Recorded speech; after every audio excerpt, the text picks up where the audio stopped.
ربكم عزيز عليه ما عنتم حريص عليكم بالمؤمنين رؤوف رحيم. صدق الله العظيم. رئيس الحفلة الميمونة وأساتذتي الكرام وإخوتي الثلاث، السلام عليكم ورحمة الله وبركاته. أصحاب الفضيلة والسعادة، لمن دواعي الغبطة والسرور، وأريد أن أقوم بين أيديكم وأتكلم عن نبذة من سيرة سيد ولد آدم عليه الصلاة والسلام. أيها السادة وأيها الأعزة، أنبأنا كتاب الله عز وجل وهو أصدق الكتاب بيانا لأحوال الأمم وتواريخها، لأنه كلام الله، ومن أصدق من الله حديثا.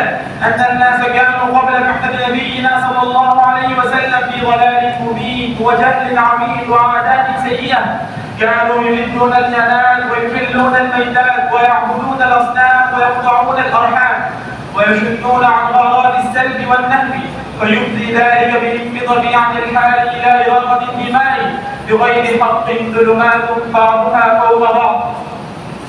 كل ذلك كان في زمن فترة من الرسل وانقطاع الوحي من السماء، وكان إذ ذاك الرجال عقلاء كانوا يرغبون أن تتبدل هذه الأوضاع المزعجة المؤسفة التي نقصت عيشهم إلى خير منها، فتداركهم الله بلطفه ورحمته إذ أرسل بهم رسول السلام وصفته من الأنام.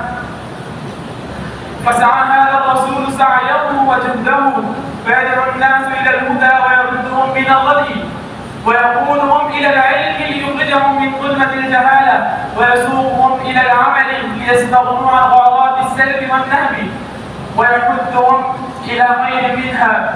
قال الله تعالى: فليحذر الذين يخالفون عن أمره أن تصيبهم فتنة أو يصيبهم عذاب أليم.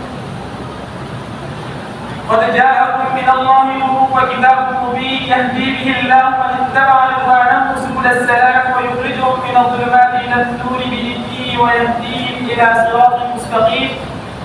ليس علينا إلا أن نقدر هذا الرسول العظيم الذي جاءنا بالبينات والهدى.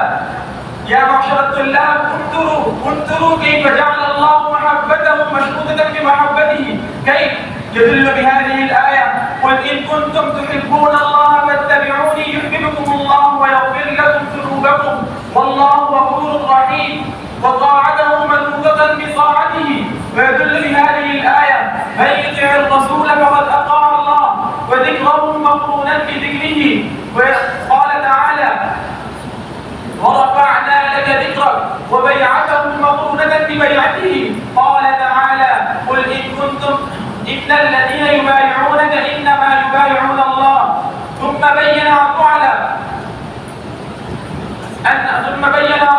أن مخالفة أمر نبيه صلى الله عليه وسلم ضلال وخسران مبين، وأوعد عليه بالعذاب الشديد، إذ قال تعالى: فليحذر الذين يخالفون عن أمره أن تصيبهم فتنة أو يصيبهم عذاب أليم. فلا وربك لا يؤمنون حتى يحكموك فيما شجر بينهم. فحذر سبحانه وأوعد وأقسم وأكد ليعلموا أن من شعب الإيمان وكمال الإسلام اتباع السنة، لتعظيمه وتوقيره وإجلاله وتكريمه. ويدل على ذلك قوله هذا أيضا: إنا أرسلناك شاهدا ومبشرا ونذيرا لتؤمنوا بالله ورسوله وتعذروه وتوقروه وتسبحوه بكرة وأصيلا.